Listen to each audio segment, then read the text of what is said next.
Time for twins pod. Then I'm getting sucked off. Yeah. Studios. Yeah. But it's a deliberate decision. And with Black Snape, you didn't even get a black guy who like looks like Snape, like with a hook nose or something like that. No, you got somebody, as my friend Ryan says, off of like GQ Africa, and brought him in to be Snape. Snape has like specifically, well, we know what Silver Surfer looks like. He's a dude. He's Norrin Rad. This is supposed to be Shala Ball, his wife. This is Snape. So, I mean, again, the resemblance is uncanny. That is nuts. Yeah. So he's specifically described in the books multiple times, straight black hair, Right. that hangs around his face like a curtain. Right. He's been called pale multiple times. His skin was marble white. Right. I don't know how you're going to get your skin marble white, but I mean, maybe, you know. Yeah. I guess my running theory is if you put a bunch of makeup on this dude, maybe he's the greatest actor ever.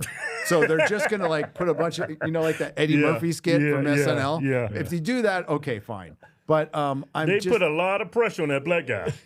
You got a lot of pressure. He's got to know. Yeah. Like, dude, you're going to bomb so hard. he is going to get destroyed. And like the Harry Potter fandom, it's like, we hear this a lot.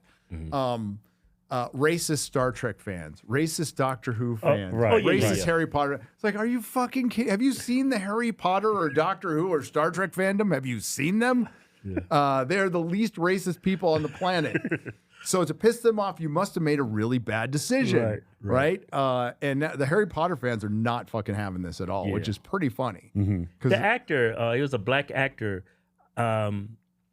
He came out and said that the last Star Wars fans are so racist. Oh yeah, yeah. So racist. The racist Star Wars fans that like Lando Calrissian or Mace Windu. I guess they just took the day off for those two.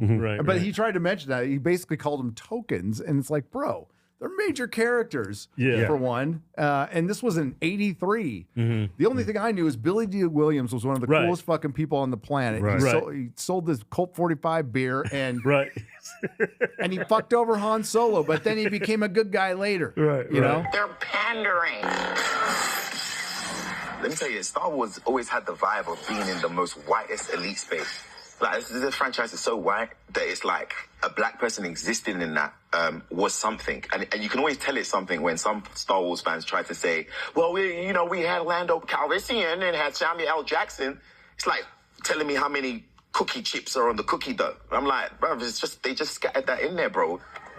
They're okay with us playing the best friend.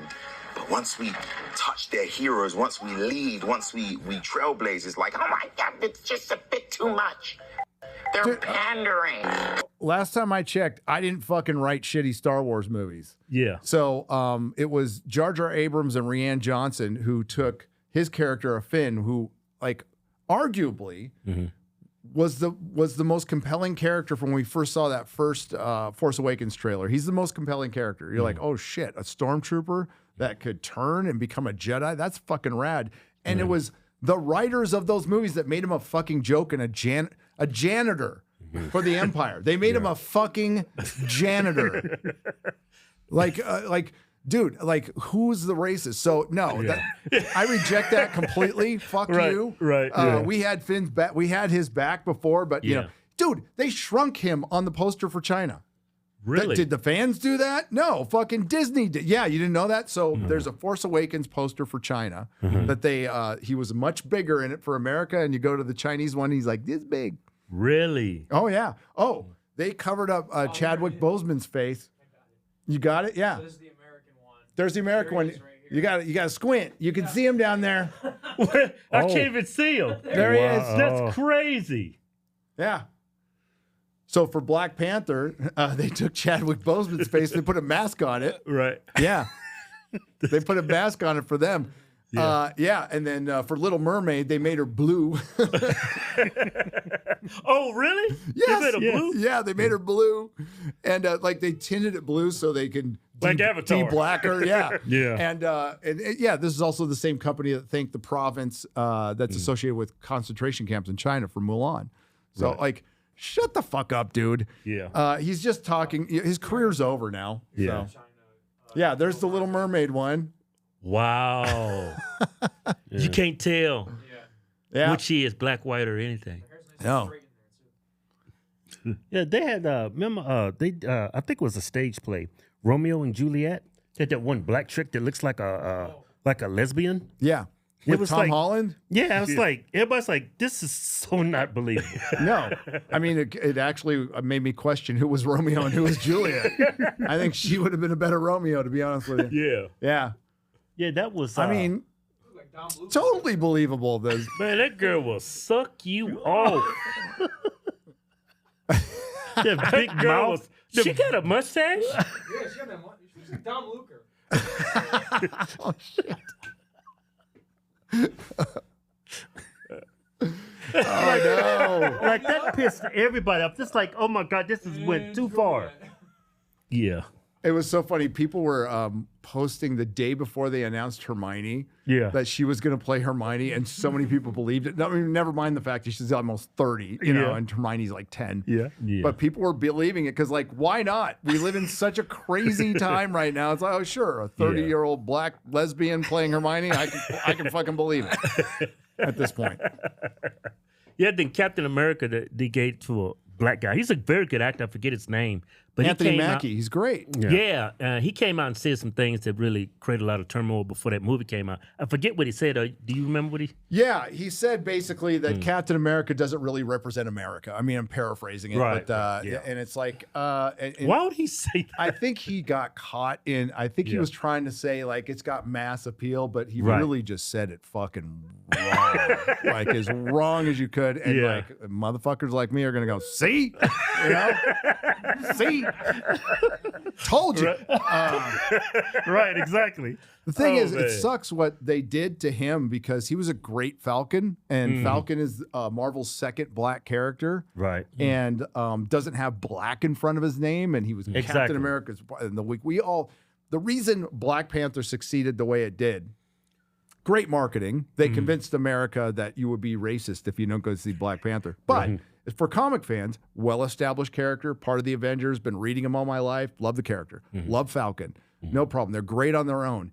Now you're giving him, it's a great example, to make him more legitimate, you're giving him Captain America's hand-me-downs because it's not legitimate until you get the white man's hand-me-downs. That's fucking racist. It's God damn it. My friend Eric July is the one who brought that up a lot, and he's right. He's 100% right. You had an independent character that you could have just had leading the Avengers, but you had to make him Captain America. It's the soft bigotry of low expectations, and that's why we don't get original characters now. Because they don't really believe in it. They don't believe in their fucking diversity. If you did, you would create an original character. You would put all the resources you possibly could behind it. Put the best writer, best artist, doesn't matter what they look like. You know, and if it's a black character, doesn't have to be a black writer, doesn't have to be just the best. They need to be the best. Make it popular. Todd McFarlane made a black character really popular. Spawn. You know, so it's not hard. You just put the best talent behind it and you put resources if you really fucking believe it, which they don't. That's why they always gender swap and race swap. They don't believe in Captain Marvel or Brie Larson, not one fucking bit. They're like, look at this OP girl. You know, there's a thing called there was a hero's journey. You go through a journey as a hero, you got to answer the call, you know, and it kind of acts as a curve. You know, it's a character arc. Right. The hero's journey is a straight line. It is. She was awesome to begin with, and everybody else just needed to figure it out by the end of the movie. And that's pretty much what they do. And that's why these movies feel fucking lame, because they are. Yeah. You know, I went to see Black Panther. I like the movie. It's just they had too much African culture in it. I was like, they showed a guy, he had a big old plate in his lip, and his lip was like this. I was like, that was stupid. And then he showed a guy, he had all these keloids all over his face. I said, that has nothing to do with being black. Not in my book. They put African culture in it. Yeah. They made it like African culture black. They did. And then they had an isolationist ethno-state in the middle of a poverty-stricken Africa. And they had all these fucking resources they weren't sharing in a giant wall. Right, yeah. Based. And then the second movie, a bunch of Latin people are trying to break into their country through the wall. It's like, what the hell's going on? Yeah, some racial undertones, like they're coming in legally and shit. Yeah. I was telling Joe, there's a part in Wakanda Forever where they're lowering a force field, and they lower it with DJs. They're all that's how they lower the force field. Right. And you know we were talking, Joe. It's like a bunch of white people were sitting there making decisions. Yeah, this is gonna be so cool. It's so urban. They really like the DJs and the hip hop. Yeah. You know what's funny? You made that point. I remember we went out to eat. It was these past business partners, and they were like whitey, white, right? And he took us to this nice place, and no black people was in there. A black guy walked in. He's like, "Was that Eddie Murphy?" I was like, "That was not Eddie Murphy." I was like, "That was not fucking Eddie Murphy." I was like, "You fucking racist piece of shit." And then a couple months go by, we in North Carolina, and they said, "Man, black guy walks by. Is that Don Cheadle?" I was like, "What the hell? That is not Don Cheadle." Yeah, he was dead serious. Y'all like that last Ram we gave away? Yeah. So we got us another one. Check this Ram out. 2500 heavy duty turbo diesel Ram. R-A-M or Ram. It's got all kinds of Ram action. Yeah, I love this Ram. You can really ram something with this. What color is this, graphite? That is white supremacist graphite right there. Got a good handle on it. See that handle? Built like a tank, but it drives like a race car. Go to officialhardswings.com. Anything you buy from the site get you automatically in a win. Yeah. No purchase necessary. Going where prohibited. See official rules for details. Yeah.